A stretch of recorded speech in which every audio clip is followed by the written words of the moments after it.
Okay, hi all. I just want to do a tiny bit of teaching about secondary targets, or what is sometimes referred to as dialectical dilemmas.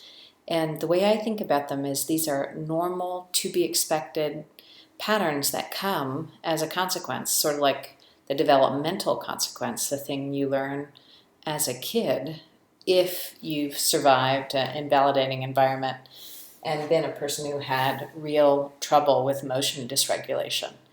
And so I just want to spend a little bit of time about this and then give some specific ways you can explore how these patterns are or aren't relevant, how they do and don't impact a person's life or therapy, how they make use of therapy. So the basic idea, an invalidating environment means, in particular, one that punishes, disrupts, disregards primary experiences. Often it's primary emotional experiences, and sometimes this can be thought of as a range of things from poorness of fit, like the kiddo and the family are just really different. You have a extremely introverted kid in a very extroverted family, or vice versa.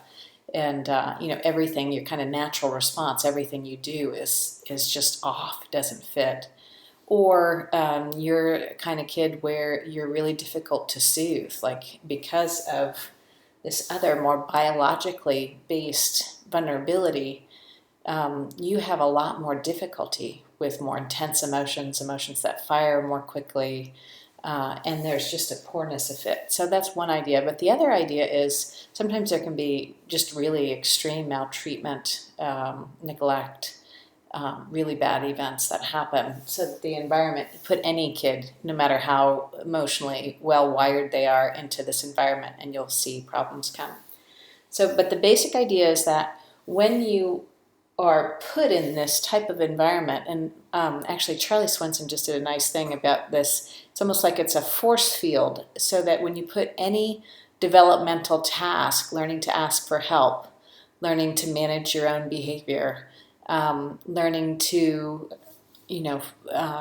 determine your sexual orientation, any sorts of developmental tasks through this type of environment, end up producing some sort of developmental consequences. The way that you sort all these, normal tasks out end up way more complicated when you come from an environment like this. So here's the first one that I want to talk some about, which is this pattern that develops as a way to cope when you are a person who's extremely emotional, has a lot of difficulty regulating emotional experiences, and you get a lot of criticism or sort of dismissal about that.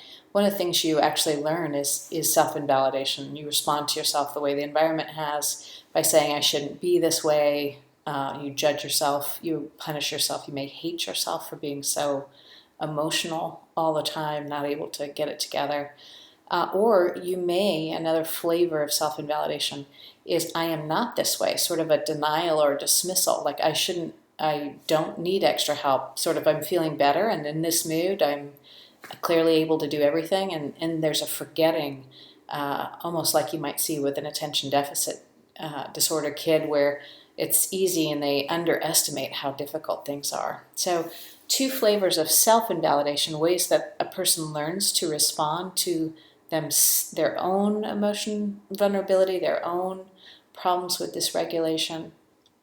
They shouldn't either have the problem, or they kind of forget that they have the problem, or don't adequately plan for it.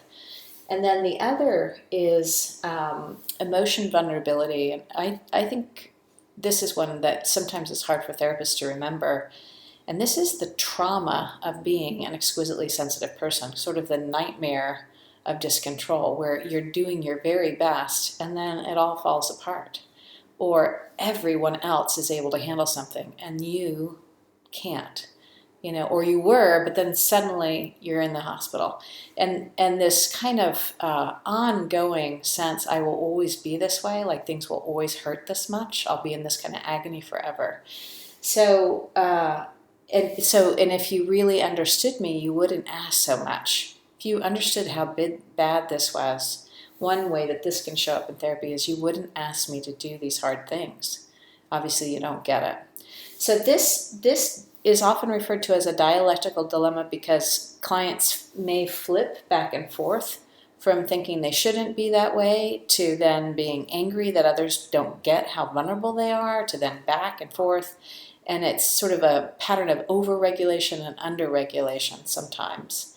So this would be the first one. I would just say, does this show up in a person's life? Does it show up in the therapy? Is there any way you see this?